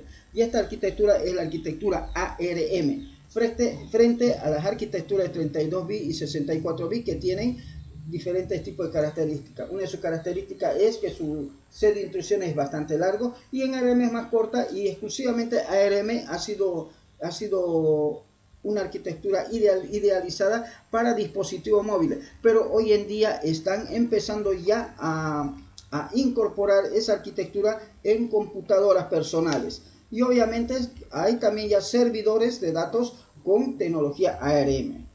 Entonces, jóvenes, con la integración de la CPU con la GPU creamos la APU, pero el objetivo es llegar a lo que nosotros llamamos la hiperconectividad. Entonces significa que la tarjeta de red en algún momento, jóvenes, van a tener que integrarla también en la CPU, y seguramente tendremos como una NPU, Network Processor Units, y tal vez, ¿por qué no, jóvenes, tener un dispositivo con una cantidad bien variada para el almacenamiento de datos, donde pueda almacenar datos en muchas nubes al mismo tiempo de forma sincronizada, ya sea para ir sacando los backups, vaya protegiendo los datos, no sé, o interactuando, de jóvenes, al mismo tiempo con diferentes entornos de tipos de redes sociales. Entonces por ahí tal vez aparecerá pues alguna nueva sigla, jóvenes, como, qué sé yo, como que el dispositivo, jóvenes, tiene una hiperconectividad para el almacenamiento. Podemos llamarle CPU, por ejemplo, de Storage Process Unit, ¿no? Un hardware exclusivo para gestionar el almacenamiento de los datos, pero en la nube. Bien, entonces, jóvenes, con esto hemos terminado esta parte de la sexta generación, sino antes, jóvenes, recordar algunos detalles. La clasificación de las computadoras viene así, desde las más grandes, a las que le llamamos nosotros supercomputadoras o mainframe. Esa era netamente para el ámbito de la aplicación científica y militar, jóvenes, ¿sí? Esas eran las aplicaciones que le dieron inicialmente a esas computadoras. Bien, posteriormente, jóvenes, vino lo que se llama la mini computadora, y esas se utilizaron en el ámbito de las industrias y negocios, la banca también, si usted quiere verlo, pero la cosa que allí aparecieron las instituciones también, como las oficinas federales de censo y otras más. Posteriormente fabricaron durante la cuarta generación, jóvenes, las microcomputadoras, la computadora personal. Entonces cada persona ya podía tener una computadora, cada familia podía tener una computadora. Y entre las presentaciones de estas computadoras tenemos la PC de escritorio, porque se necesitaba un escritorio para poderlo armar a la computadora allí. Después aparece la PC portátil, que donde usted solamente necesitaba cargarlo en la mano, las chicas lo llevan así, los varones lo llevamos así, bueno, una computadora portátil. Y luego, jóvenes, apareció la computación móvil, y nosotros todos casi tenemos una computadora en nuestra mano llamado celular, que se llama smartphone también. Bien, entonces cuando los estudiantes de ciencia de la computación o las materias iniciales de programación me dicen, le comento que yo no tengo una computadora para poder trabajar, me dice, no, para poder programar. Y la pregunta es, ¿tiene un celular? Sí, me dice, ¿no? ¿Se conecta a internet? Sí. ¿Corre aplicaciones ahí? Sí. Entonces usted tiene una computadora. ¿Estamos de acuerdo? Obviamente, no vamos a comparar, jóvenes, esta computadora, que es un dispositivo móvil, con una portátil. No tiene punto de comparación casi, ¿me entiende? En lo que se refiere a la comodidad, la practicidad, ¿no?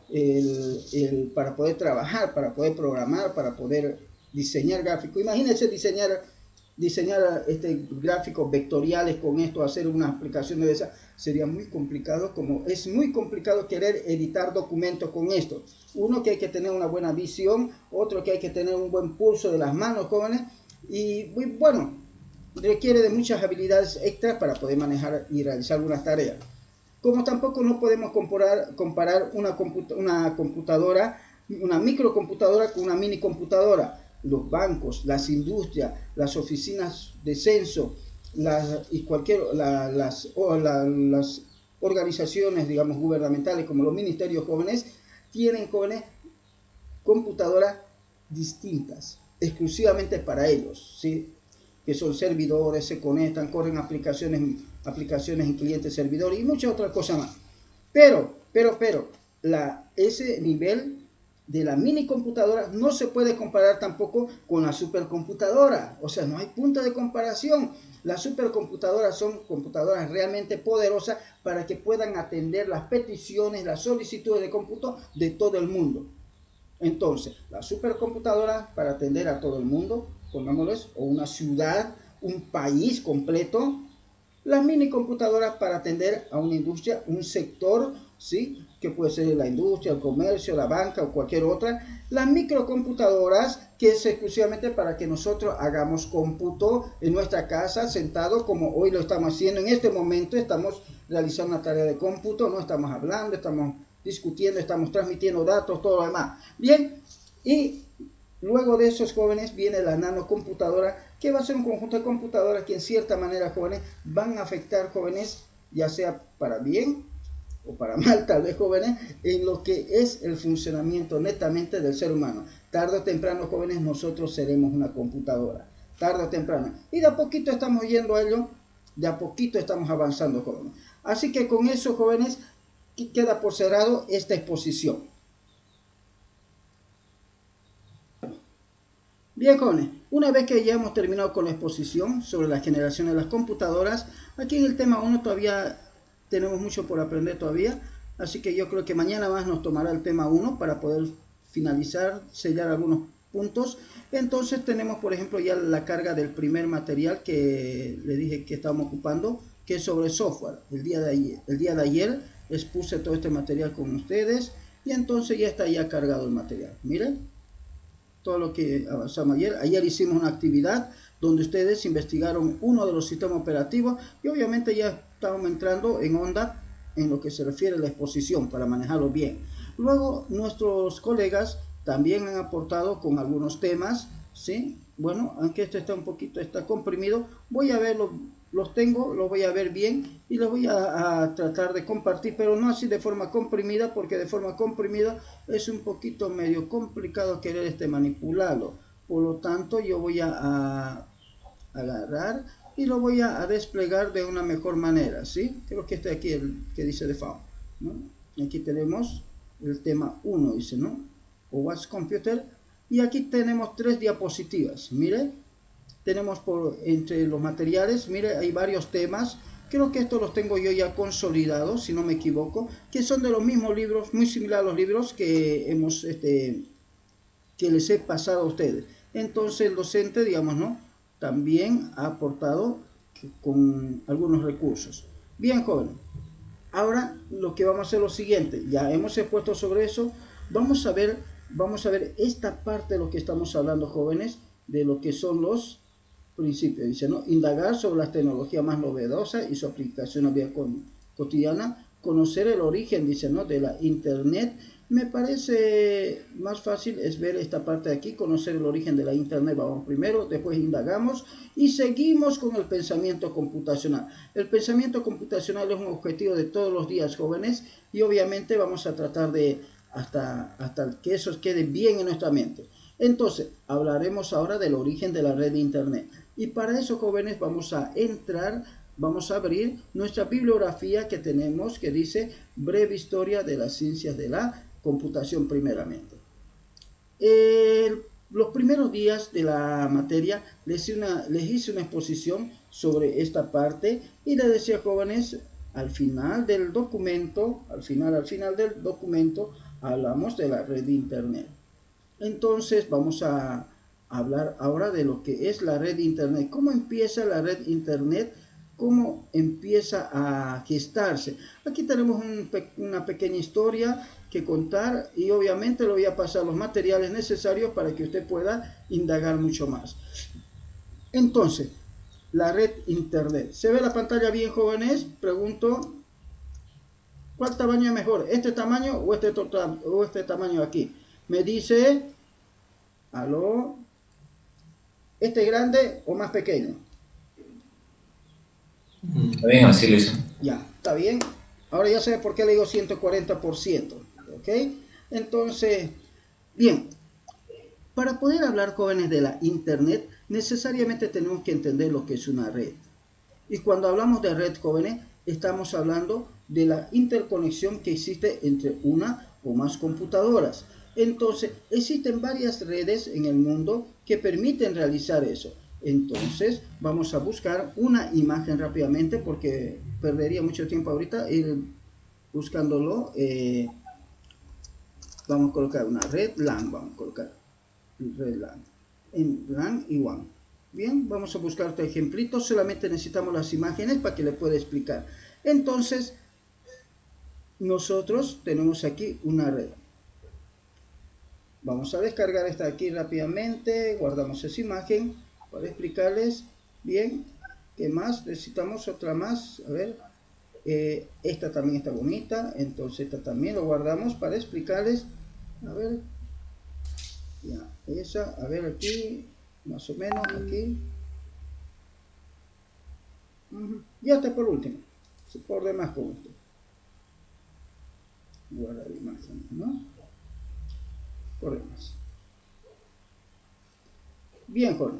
Entonces hemos descargado algunas imágenes para poder hablar sobre eso. A ver, vamos a ver uno de ellos. Entonces, dice que primero tenemos que entender lo que es una red. Cuando hablamos de red, jóvenes, estamos hablando de un sistema. De un sistema que en cierta manera interconecta uno o más elementos. En este caso, cuando hablamos de red de computadoras, significa que las computadoras están conectadas por un cable unos otros. Aunque está aquí de forma circular, la conectividad no siempre es de forma circular, puede ser de tipo estrella o de tipo también árbol, ¿sí? Como quiera. Entonces, jóvenes, aquí tenemos una red donde están conectadas varias computadoras y obviamente esta es una red domiciliaria a la que comúnmente se le llama LAN. Una red dentro de una empresa también se denomina LAN. Pero hay redes, jóvenes, que abarcan ciudades, varios barrios, varias UVs. Entonces, a esa se llama, jóvenes, MAN, ¿no? Metropolitan Red, ¿sí? Y LAN, red de área local, o sea, local, en el mismo lugar. Luego hablamos de WAN, y cuando hablamos de WAN, estábamos hablando de la comunicación, jóvenes, entre varios ya ciudades o países, ¿sí? Más que todo ciudades, ¿sí? Varias ciudades, varias provincias. Bien, entonces pasemos a nuestra siguiente imagen, a ver qué nos muestra. Y aquí tenemos esos casos. Mire, tenemos una red de área local, una LAN, es la que tenemos en la casa. Cuando viene, nos coloca el internet y distribuimos el internet, nos conectamos internamente. Luego tenemos una Metropolitan, que es para interconectar varios edificios, varias casas, ¿no? Varias sucursales de los bancos. Entonces hablamos de banco. Esto para casa y esto para las empresas, si vale el término, pero empresas grandes, ¿no? Que tienen sucursales en Cochabamba, en La Paz, en Oruro, ¿no? En varios lugares. Luego viene, jóvenes, la WAN, área local. Este aquí ya es para comunicar, jóvenes, países generalmente. Otros dicen de que la WAN es también la internet, pero bueno, no vamos a discutir, pero nos permiten conectar países. Entonces Bolivia con Brasil, Brasil con Argentina, ¿no? Y así sucesivamente. Y luego, jóvenes, viene lo que es la Internet. Y la Internet, jóvenes, es como una red intercontinental, una red mundial que conecta las computadoras de todo el mundo. Obviamente, las computadoras que tienen conectividad, o sea, que tienen Internet, en otras palabras. Entonces, el Internet, jóvenes, en realidad es un medio, es una tecnología a través del cual nosotros compartimos información. A ver, vamos a ver si nos muestra la otra figurita que nos muestra. Nada más.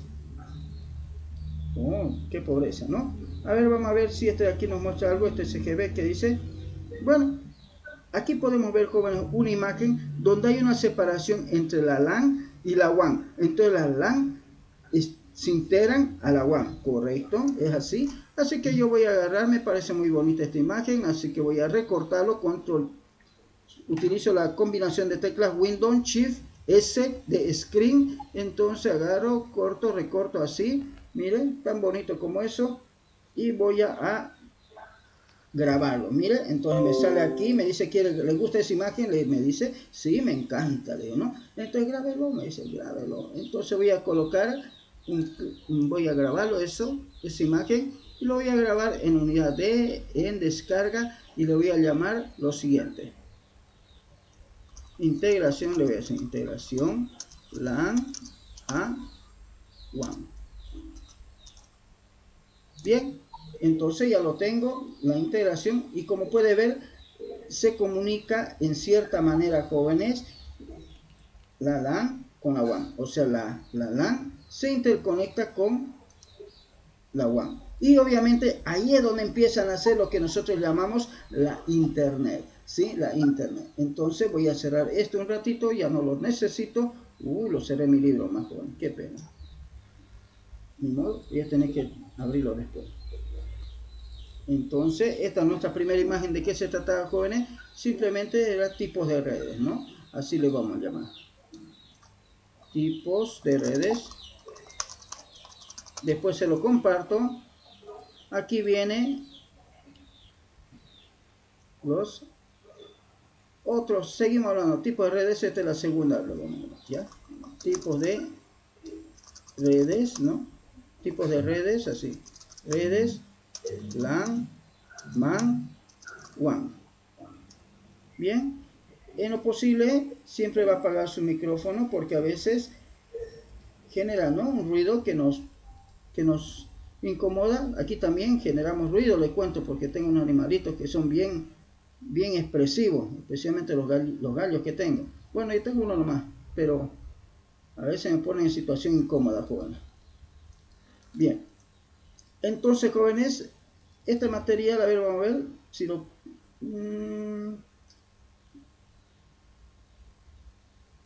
tal vez se ve nomás, ¿no?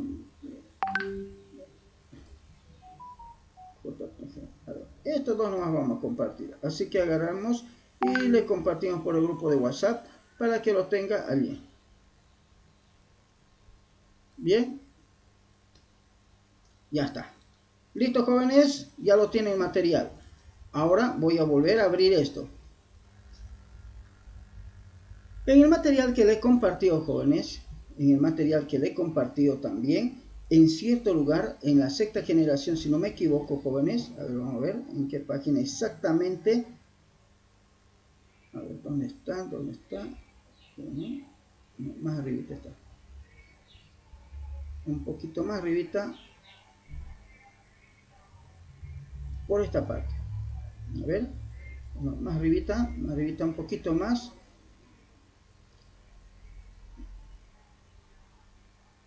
Ay, señor, ¿dónde está pues? Un poquito más, computación móvil ubicua. Deje por aquí. Evolución de las redes. Desde donde viene evolución de las redes de datos, empieza a hablar netamente de las redes, jóvenes, ¿sí? De las redes de datos, los protocolos.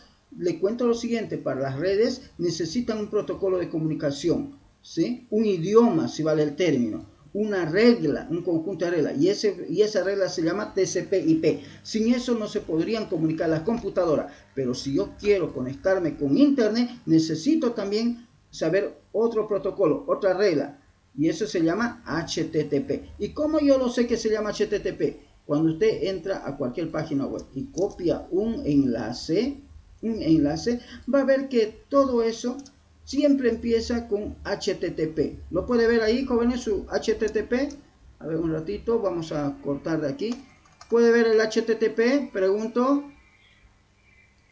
Sí, sí. Ya. Si HTTP es HTTP simple, o sea, sin protección. Y ese significa security, o sea que está encriptado, que tiene algún tipo de certificado, algún tipo de validación especial.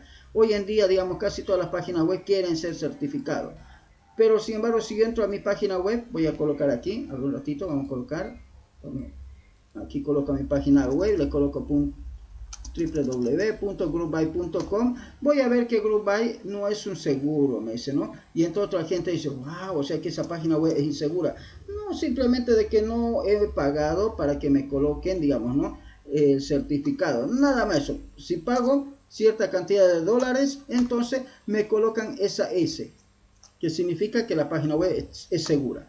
Entonces, fíjese, estos son el protocolo HTTP incrusta en los dominios, porque esto se llama dominio, el nombre de la página web, un conjunto de caracteres que dice que es el protocolo para poder transferir esos datos por la internet. Sin seguridad, y hasta aquí, ¿qué sería, jóvenes? Con seguridad. ¿Correcto, jóvenes? Aló.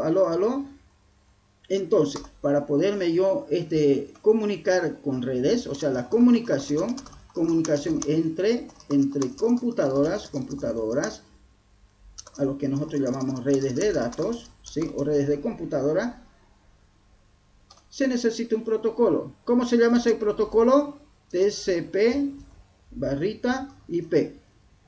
Transfer Protocol, así significa Internet Protocol, IP. Y para poder enviar los datos por la internet, ¿sí? Vamos a decir,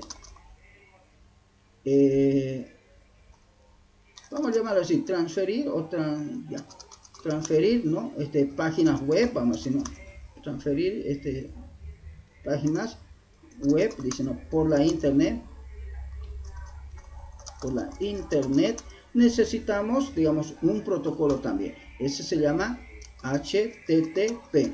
Así es, sin seguridad. Si le llama así, sin seguridad, sin certificado. Bien, y el otro es HTTPS. Significa que es seguro y también tiene certificado.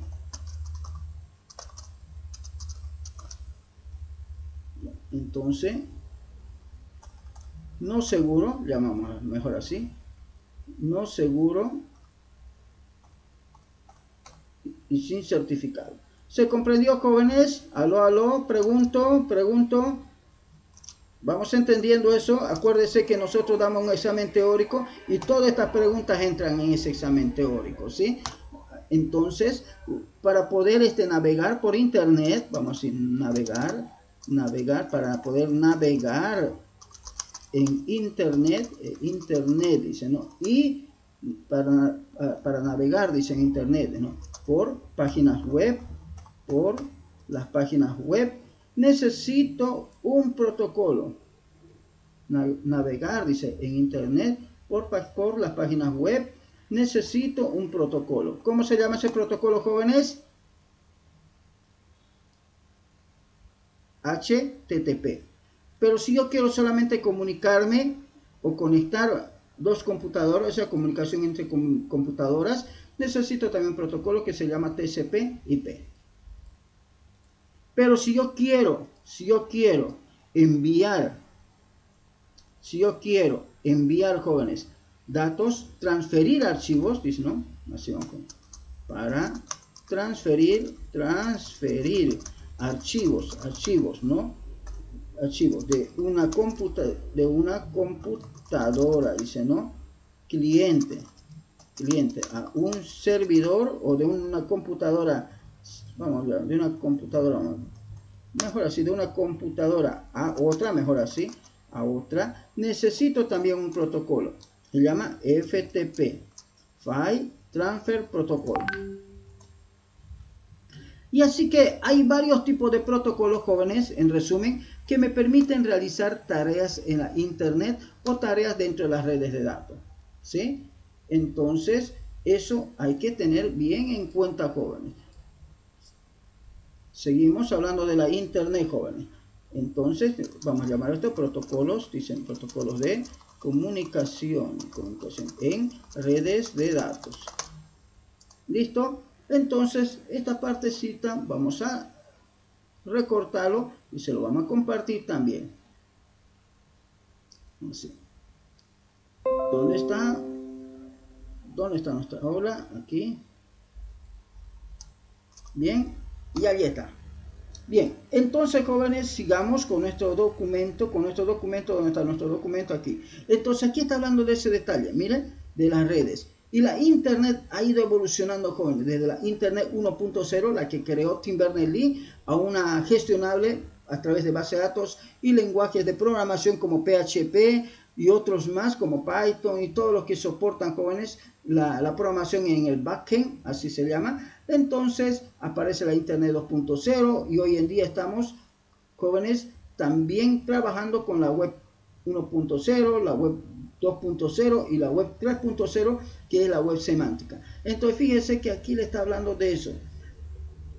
El desarrollo de las páginas web primero fueron 1.0, luego avanzaron a 2.0, ahora estamos en la 3.0. La página web de GroupBy es 1.0 porque no interactúa con bases de datos, pero nuestra plataforma virtual corresponde a la web 2.0. Cuando estoy navegando por alguna red social, un blog, un wiki, ¿sí? Cuando estoy buscando en Wikipedia, estoy hablando de la web 2.0.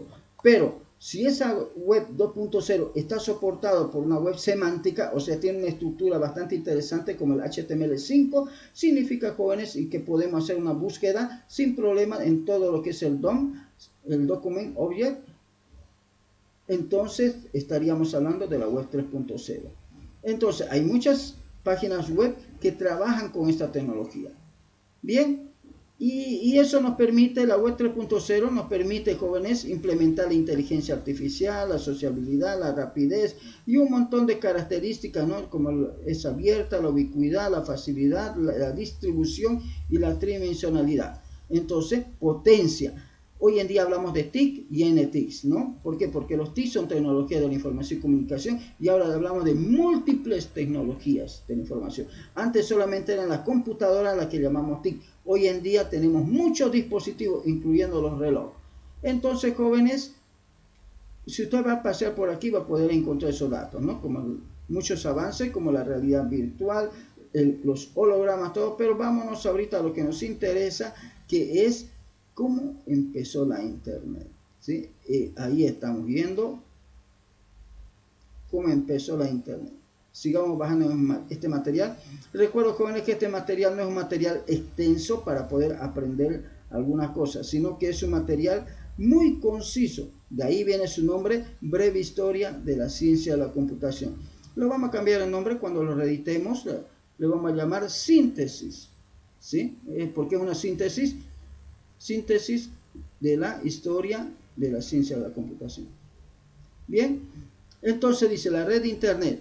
Por la importancia que amerita la red de internet en la actualidad, he visto conveniente tratar el desarrollo de esta tecnología en una nueva sección, lo que me permitirá hacer un relato sistematizado de su origen. Eso es lo que indica, y por lo tanto, jóvenes, hablamos primeramente de cómo nació el internet. Y todo tuvo que ver, jóvenes, con la guerra. Así que la guerra tiene cosas buenas y también tiene cosas malas. Lo cierto es que durante la guerra, jóvenes, hay mucha inversión para poder ganar la guerra. Es como cuando hay un problema legal. Entonces corre harta plata. Si no, pregúntale a los jueces, ¿no? ¿Cuánto agarran, compañero? Ni modo, ¿qué le vamos a hacer? Esa es información de dominio público. Entonces, en ese entonces, jóvenes, para que nazca la red internet, no había todavía red internet, necesariamente tuvo que nacer una primera red, al que denominaron ARPANET, ¿sí? Y esto fue llevado a cabo, jóvenes, por la agencia de proyectos de investigación avanzada para la defensa en Estados Unidos. O sea, el ejército de los Estados Unidos inició esto en el año 1969. Pero tampoco ellos lo hacen así, de que nazca así por allí. Y entonces en esta red, jóvenes, se comunicaron 4 universidades, básicamente. UCLA, ¿no? UCSB, Stanford Research Institute y la Universidad de Utah. Eso pasó en el año 1970. Y eso pasó, jóvenes, en el año 1969. Pero en el año 1972, de ARPANET, que era su nombre inicial, se cambió por ARPANET. Y así fue, jóvenes, como empezaron a hacer progresar esta red. A manera que en el año 1971, por ejemplo, Ray Tomlinson fue quien creó el primer programa de correo electrónico. Entonces vieron el potencial y dijeron, wow, podemos crear esto, podemos hacer esto, ¿no? Y así los investigadores de la MIT también presentaron la propuesta del primer protocolo para la transmisión de archivos por internet, miren, en el año 1971, lo que le iba diciendo, llamado FTP, Protocol Transmission, protocolo de transmisión de ficheros, porque los archivos se llaman también ficheros, por eso se llama Protocol Transfer Protocol, o sea, dice así, File Transfer Protocol, ese sería en inglés. Bien, entonces estaba conectado así esta red. Imagínense, jóvenes, que los Estados Unidos estaba muy conectado. Entonces, primeramente conectaron esta red con esta. Mira, híjole, voy a eliminar un ratito. Voy a hacer la red inicial, ¿ya? Esta es la primera red.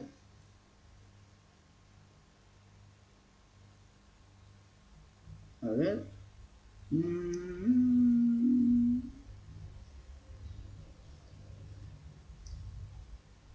La CBC. Aquí falta la UTAC. Vamos a colocar así. Bien. Y no le pide el otro nombre. No sé si SBC.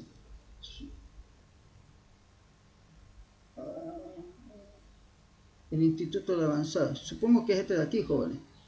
Este de aquí debe ser. Entonces, más o menos así estaba conectado esa red, jóvenes, inicialmente. Instituto de Avanzada. Creo que está aquí, Richard. Me estoy equivocando, jóvenes. Está aquí. No es ese de ahí. Vamos a borrar, que no veía bien, las letritas están ya pues bien pequeñitas. Vamos. Este de aquí. Entonces, así era esta red. Inicialmente. Pero con el tiempo se logró conectar otros más. Miren, se unieron se unió estos de aquí, esto de aquí, y con eso, jóvenes, al unirse eso, hubo todo esto aquí, con Harold más. Entonces la comunicación era fluida en ambos extremos de los Estados Unidos.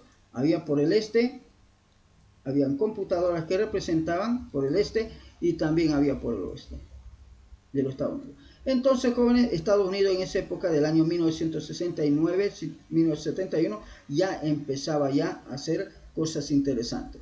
Por eso dice, durante los años 70, dice, ¿no? Se van desarrollando protocolos al tiempo que la red va creciendo. Entonces, en el año 1981 se termina de definir el protocolo TCP/IP, Transfer Protocol Internet Protocol. Esto es un protocolo para poder transferir datos por una red interna.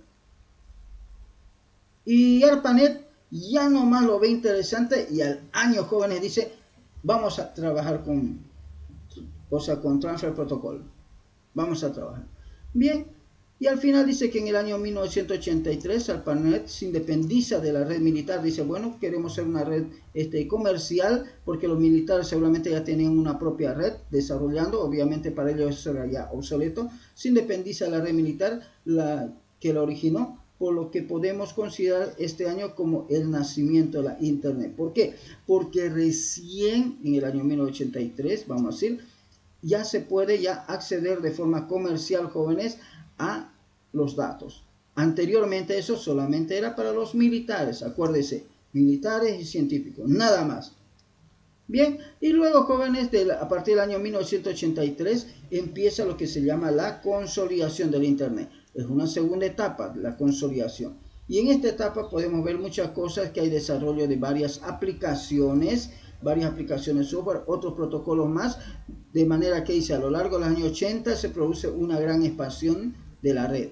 Obviamente la red de internet. En 1985 presentan el protocolo de transferencia de ficheros. Mire, recién en el año 1985 es que se empieza a presentar una propuesta de cómo funcionaría un protocolo para transferir archivos, o sea, para descargar archivos. Cuando usted descarga archivos, jóvenes, el protocolo que está trabajando detrás de todo eso es FTP. Y que sigue en vigencia hasta ahorita. ¿Por qué? Porque es un protocolo robusto, un protocolo, digamos, bien elaborado. Y en esa época, jóvenes, ocurre lo siguiente. A lo largo de esta década se conectan a internet las primeras redes europeas, o sea, ya están uniéndose los europeos. Y también japonesas. Los japoneses también no quieren quedar atrás, porque es una tecnología que realmente va a cambiar el mundo, con lo que la red ya es de ámbito mundial. A finales de los 80 se producen grandes cambios, aparecen los primeros crackers y hackers. Aparecen los primeros virus llamados gusanos, ¿no? La agencia ARPA se retira, dice, no, ya no más, no va esto más, se retira de la red y aparece la World Wide Web. Entonces nace algo nuevo, la World Wide Web.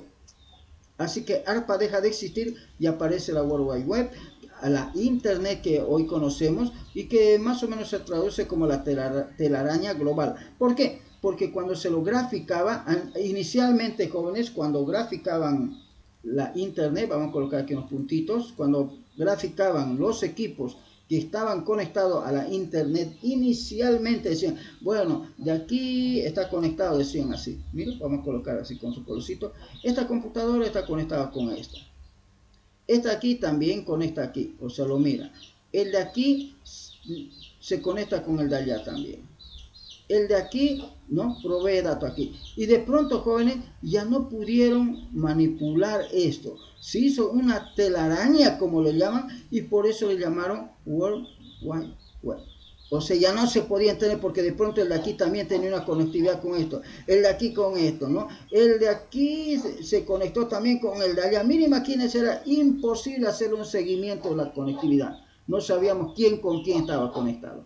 Entonces de ahí viene el nombre de World Wide Web o la telaraña global. Entonces aparece un señor en el CERN llamado Tim Berners-Lee. Y Tim Berners-Lee, jóvenes, es quien consolida, es quien lleva adelante un proyecto para poder crear la red internet que hoy conocemos. Por eso, ¿no? Fue Tim Berners-Lee quien, trabajando en el CERN, dice, ¿no? Council European para la Investigación Nuclear en Ginebra, dice, ¿no? Junto con Robert Calleau, inventó el producto de transmisión HTTP o el protocolo de transmisión HTTP y el lenguaje HTML en el que se basa la web. Entonces él creó el HTTP y también el HTML. En 1993 aparece el primer navegador del mundo llamado Mosaic.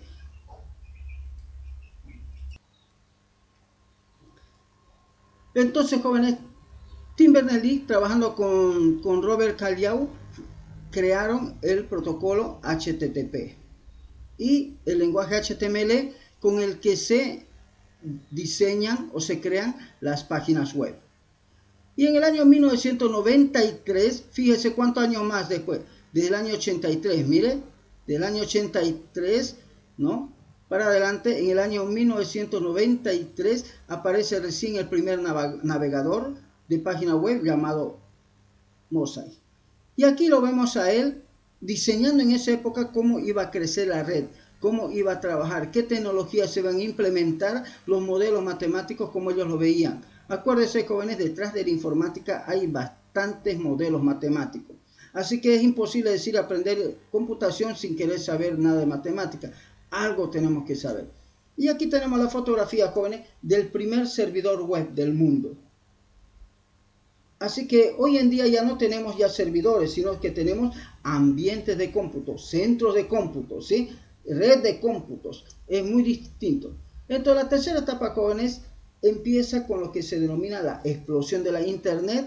Y entonces la internet se empieza a expandir a partir de 1995 y ese año empieza a venderse todo el www. Así como ahorita está vendiendo Facebook metaverso, ¿no? Está vendiendo lotes, digamos, ¿no? Terrenos en las digitales. De la misma manera, en ese entonces era el World Wide Web. Todos querían tener una página web, un sitio en la web. Entonces, de la misma manera, de esa manera, es que también GroupBy quería tener su terrenito en la web. ¿Sí? Así que ahí aparece GroupBy también. Entonces, y tiene su paginita web para poder mostrar algunos detalles. Bueno, esta página web está ahorita todavía en construcción. Estamos haciendo bastantes cosas todavía por cambiar. Seguramente va a mejorar, pero en un inicio era muy distinta la página web de GroupBy. Así que ha ido cambiando, desarrollando con el tiempo. Bien, sigamos jóvenes. Luego jóvenes empiezan jóvenes a desarrollarse más tecnologías jóvenes, ¿no? Y dice, en 1998 se presentó en Estados Unidos el proyecto de Internet 2, que es una visión futurista y proactiva sobre las necesidades y demandas del mundo virtualizado en el que se desenvuelve una sociedad actual, en el que se desenvuelve la sociedad actual. Y hoy en día, jóvenes, estamos entrando a eso, con Metaverso, Live y tantos programas, están empezando ya a construir esta Internet 2.0, así como sale la propaganda, ¿no ves? Santa Cruz, la nueva, dice, ¿no? Y algo parecido a eso están haciendo, ¿sí? Entonces, jóvenes, aquí viene una línea de tiempo de la Internet, cómo empezó la etapa de la investigación y desarrollo inicial. Todo empezó, jóvenes, en el año 1961, cuando un científico escribió un artículo científico hablando sobre la conmutación de paquetes, cómo podía pasar paquetes de un lugar a otro lado, ¿sí? De información, paquetes de datos. En 1966, dice, fundación de Mary Network. Aparece una fundación inicial de cómo poder conectar equipos, computadoras, una fundación. En 1966 también ya nomás se hace la planificación de lo que podría ser ARPANET. 1969 ARPANET transporta sus primeros paquetes, o sea que ARPANET empieza a trabajar esa red inicial. 1970 la Mar 1 Network en el LNF del Reino Unido. Y así, jóvenes, si usted va viendo, de a poquito ha ido evolucionando, ha ido construyéndose las redes hasta que viene una etapa a la que se denomina combinación de redes, donde las redes empiezan a interconectarse entre diferentes ámbitos. Entonces, un centro de investigación se conecta con otro lugar, ¿sí? Y así, jóvenes, continuamente. Lo interesante de esto es que en el año 1983, Milnet se separa de ARPANET. Acuérdense que Milnet era la red militar. Listo, ya no queremos ya nada, vamos a hacer algo nuevo. En el 1983 se crea el protocolo DNS, ese protocolo que permite simplificar, jóvenes, una dirección. Por eso es que ahorita vamos a hacer una práctica con ese fin, jóvenes. Bueno, creo que ya se nos fue la hora, jóvenes, así que estamos en esta parte, ya estamos avanzando, ya vamos a publicar los demás materiales, jóvenes, vinculados con lo que es la Internet y todas las tecnologías que hoy en día están dominando el mundo. Bien, jóvenes, con eso hemos terminado la clase de hoy.